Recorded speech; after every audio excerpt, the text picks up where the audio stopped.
Just a quickie before I start. There was supposed to be Game Gear comparison in the last video, but long story short, the project file I was working on corrupted. I had to redo all the editing again, and literally just forgot to include it. Include the extra footage. So I'll be sticking that at the end of this video. With that, enjoy Scrap Brain. Continuing onwards, Sonic 1 on the Master System, we have finally reached Dr. Robotnik's super secret lair of doom. Yep. This is Scrap Brain Zone. Now, somewhat unlike the Scrap Brain of the Mega Drive version, which is a trap-filled hellhole, this is sort of very straightforward. Particularly Act 1, which is basically just a straight line. In fact, you can just basically keep running, and you'll essentially just avoid everything. I don't think there's any badniks in this zone. And, speaking of acts, we're done with Act 1. It's quite bad that the traps can't really, they're not really positioned to hurt you. Well, that's Act 1 over and done with. Still, like the earlier zones, Act 2 is in fact a gimmick level. This one's a bit of a maze, or a puzzle, with some puzzle elements in it, and there's actually some badniks in this one.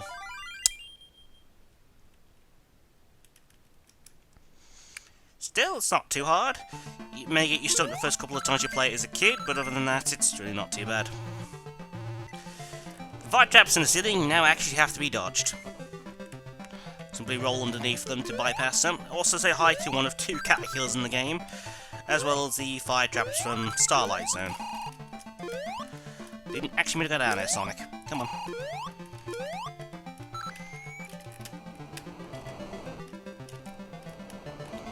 And down we go, where we meet our fork in the road. Up or down? Up or down? Well, I already know the solution that we're going up. Yes, there's actually a puzzle element to this stage. Starting off, we have to go up to find a switch. We've got awkward pits here, we have to do a very light tap.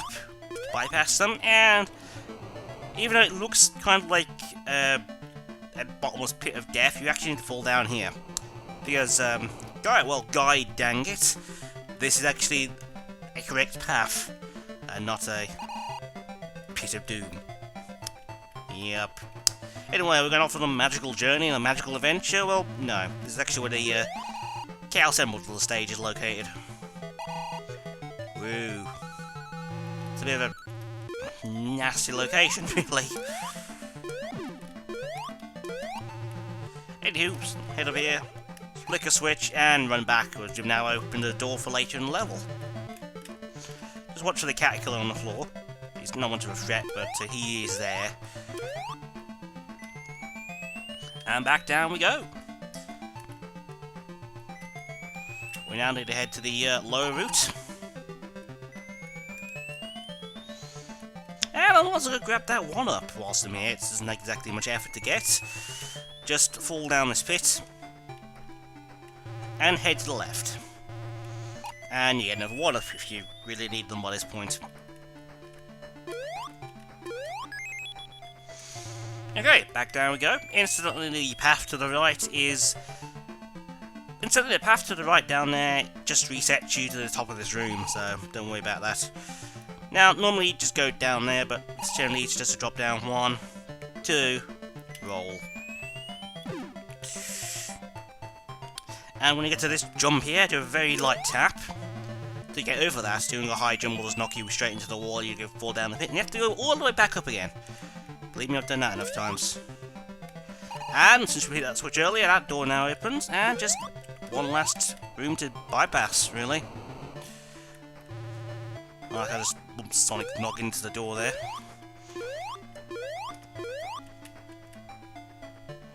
And I think we're done. We are indeed done. Incidentally, I don't think you can actually access the special stages in Scrap Brain. I seem to remember getting to this section with 50 rings and not having the special stage icon appear, so I do believe that's the case. I'll probably go check it later. But enough about that, we've now got the boss to deal with. But first, another maze.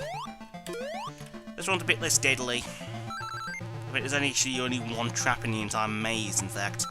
Head down here. Bypass the only trap. And up we go. And I think we go to the left again. Yep. And basically just keep heading up.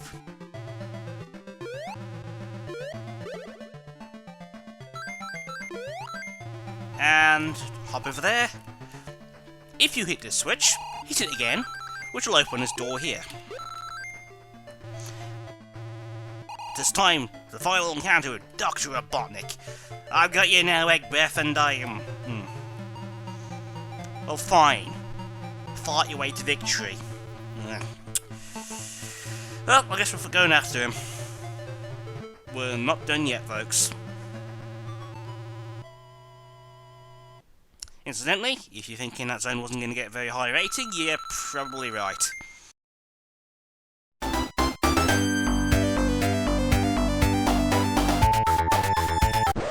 No contest!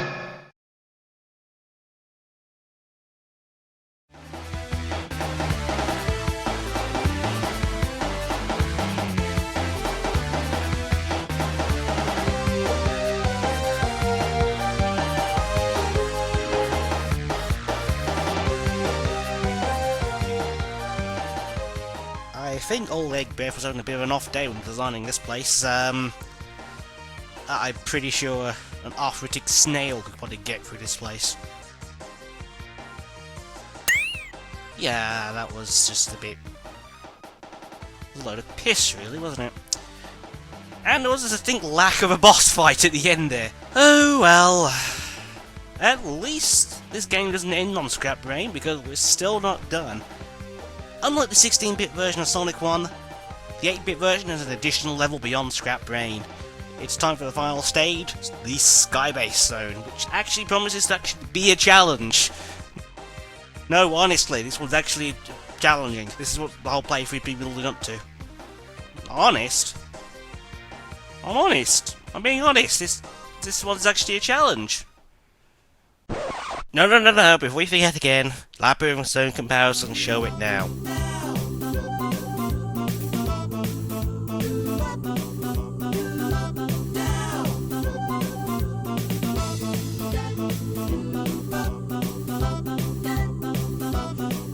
Incidentally, the Game Gear version has some significant differences.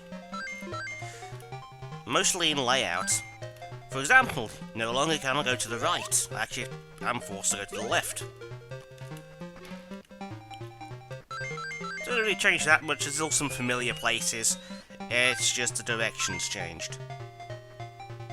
However, one of the more significant differences actually occurs in Act 2. In fact, the main overall difference between the Game Gear version and the Master System version is the fact the Game Gear version is a hell of a lot easier. For example, the shield is no longer in an area ridden with spikes. Unbelievably, yes, this makes this area a bit easier. There's also no real areas that force you to bypass orbitals. I've only ever seen them in optional areas, so they're kind of not a threat. Even the difficult jump in the stage is actually made easier by the fact there's now slopes, meaning even a poor jump means you generally don't go into the spikes. This kid's still here though. More importantly, we've got the Chaos Emerald to deal with. Well, we've got the invincibility box, so make a run for it.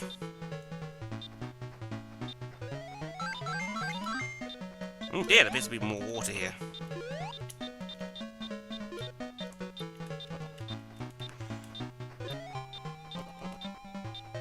Well, we don't think we've made the invincibility box, and it's kind of an issue.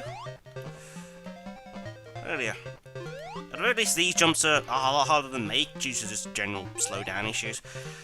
Oh dear, looks like we can't get the Chaos Emerald. Oh, there's no spike here. That's strange. Whatever would they have done with the Chaos Emerald? Oh. Oh. Yeah. Yeah, I agree with you, Sonic. That's just pathetic. Incidentally, the Game Gear version of the boss doesn't really see that much in the way of changes. In fact, I'd actually say the Game Gear version's just slightly harder, which makes a weird change.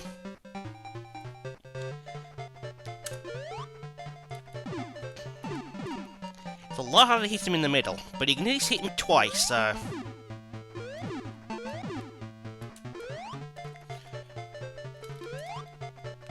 However, the boss fight does, like most Game Gear bosses, go a lot quicker. It's still not that much of a threatening boss fight, really.